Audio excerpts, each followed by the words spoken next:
For Central, I'm going to be going over my Week 1 game predictions for college football. Week 1 is finally here. It took long enough, but we are here, and so I'm going to be going over almost every FBS game coming up this week. And I'm going to give over my prediction on every single one of them. We're going to start off with our first. All of these are going to be top 25 games, so one team in each one of these games is going to be top 25, just so you know. I'll be starting off with that. And we'll be going on to some better games that are between two ranked teams. And then we'll go on through all of that. Starting off with August 29th, we've got Texas State, Texas A&M. I'm going to give Texas A&M a 38-17 win there. I don't expect Texas State to be able to pull off a win on the road. That would be a really tough task to do. You also got Georgia Tech and Clemson. Clemson being the number one team in the nation and also being at home in a night game. I can't see Georgia Tech winning that. Another blowout win there. Clemson wins 45-16. August 29th as well. These are all Thursday games. Florida A&M and UCF. I think UCF, this is going to be a closer game. I think it's going to surprise a lot of people.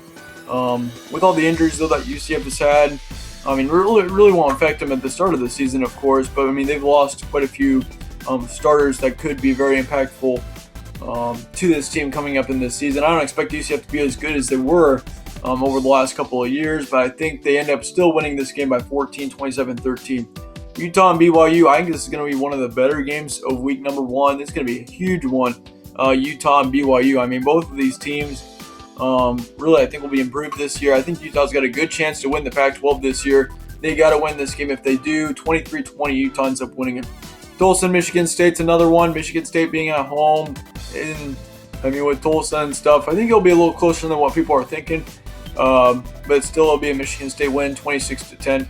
Wisconsin and South Florida. I think Wisconsin pulled out a tight one there, 31-23 there on the road at South Florida. With it being on the road to start off the season and stuff, it's tough to say who's going to win that one. But I think with South Florida not being as good as they used to be, well, they were pretty good a couple of years ago, but last season they only were able to get 7 wins. I think Wisconsin ends up getting the win there, 31-23. Florida Atlantic and Ohio State. I mean, I was thinking maybe making this game a little closer, but I think actually Ohio State kind of blows them out here. I've got a lot of faith in Ryan Day. I think he's going to be a great coach.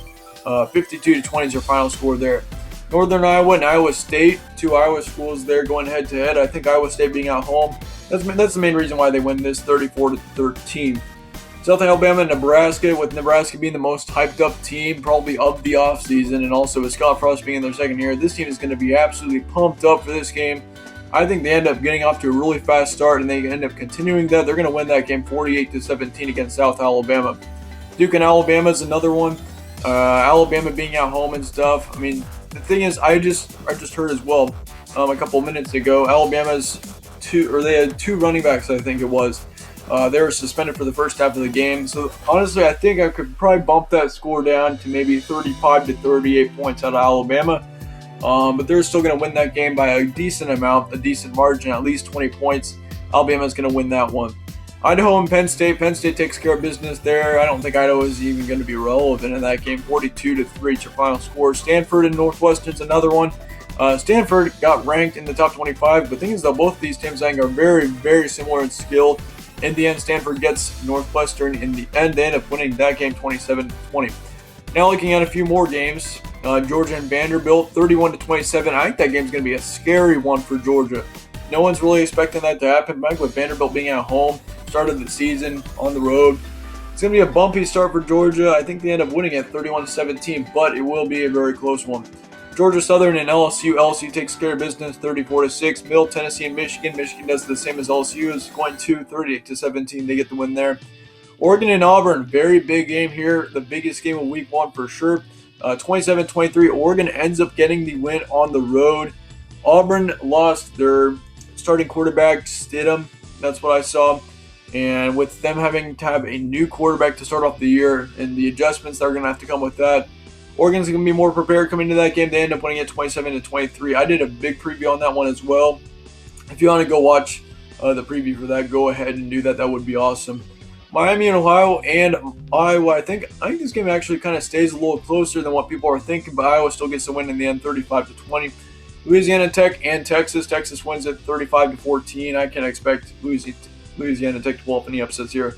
Really, I don't expect many upsets in general in this week 1. I mean, the only upsets that are going to come out of this week, I think are going to be the ones that have to deal with a ranked team going on the road. So really, that's probably where you're going to see most of your upsets. Well, except for Notre Dame and Louisville, I don't really expect anything to happen there. But of course, yeah, tough to say with those games. Eastern Washington and Washington keeps it, or that's going to be a really close one. I think they end up winning it 27-24, though. I think we'll see a few closer games than what people are expecting. A few being Georgia, Vanderbilt, Eastern Washington, and Washington.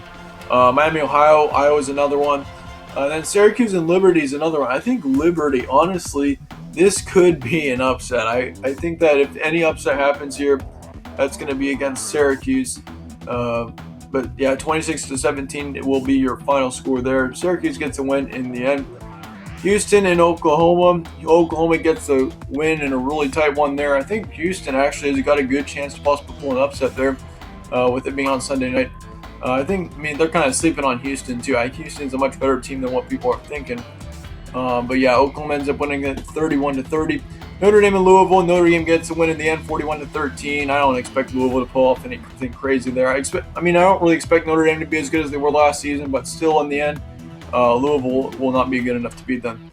Here's second-tier games. These are good games that are between two non-ranked teams, UCLA and Cincinnati. Cincinnati gets the close win in the end, 20-17. UCLA will be better this season, I think, but they still will not be good enough to be able to be competitive with really anyone in the Pac-12.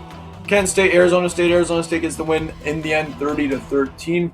And then looking at a few more games, South Dakota State, Minnesota, 24-14 is their final score there. Minnesota, that's going to be a close one there, I think, actually. I think Minnesota's going to be a great team this season, but I think that's just going to be a close game. Colorado State and Colorado gets the win in the end, 31-20. Oklahoma State and Oregon State, 34-17. Oklahoma State gets the win on the road at Oregon State. I think it'll be a close one on what people are thinking as well, just with it being on the road and stuff. Purdue at Nevada. I think that would be a huge win if they can knock off Purdue. Because Purdue's kind of a hyped up team. Well, they're not really hyped up all that much this offseason, but I think still Purdue has got good potential to possibly pull, or Nevada's got a potential to pull an upset there against Purdue. But I think Purdue gets some win in the end, 24-17. It'll be a lower scoring one. Rice and Army, they're kind of underrated. I would have put them in the poll this week for week one. I ended up not doing that, but I think, honestly, Army's a much better team than what people are thinking. They win 38-17. Utah State, Wake Forest. Wake Forest wins a really close one there, 21-20. Your USC beats Fresno State, 34-24. USC, I think, will improve this season. South Carolina, North Carolina. Interesting name there with South Carolina. I think it's in a neutral location, if I remember right. Maybe it's not. Correct me if I'm wrong there, but South Carolina gets the win there, 45-20. Clemson State beats Georgia State 42-6. Florida State gets a really close win against Boise State 34-31. That one kind of has some controversy in that preview that I made on that game. A lot of Boise fans are saying that they're going to win that game, and I think it's very possible that they do. The thing is that they lost a lot of key starters. I don't think they'll be as good this season, and also Florida State being their second season under Taggart, just going to be too difficult of a team to beat. Indiana and Ball State, very close game there. I think Ball State kind of surprises people in that one, but Indiana gets the win in the end, 17-14. Kentucky beats Toledo 52-23, makes a statement there. They're going to be motivated because, people aren't really expecting much out of them this season. But yeah, looking at a few more games, Missouri and Wyoming. Missouri gets the win in the end, 27-17 in a close one. Boston College beats Virginia Tech 24-20. Virginia gets a good win on the road at Pitt, 21-20. Then Illinois beats Akron 28-13. Here are some third-tier games. I didn't give any scores on these just because they're not as big, but these are who I expect to win those games. I think NC State beats East Carolina. Kansas beats Indiana State. Baylor beats Stephen F. Austin. Kansas State beats Nichols. TCU beats Arkansas Pine Bluff. There are no upsets in here. Once we get into the further weeks, this college football game prediction will be much more interesting. Sorry if this one's super boring. I can totally understand why it is.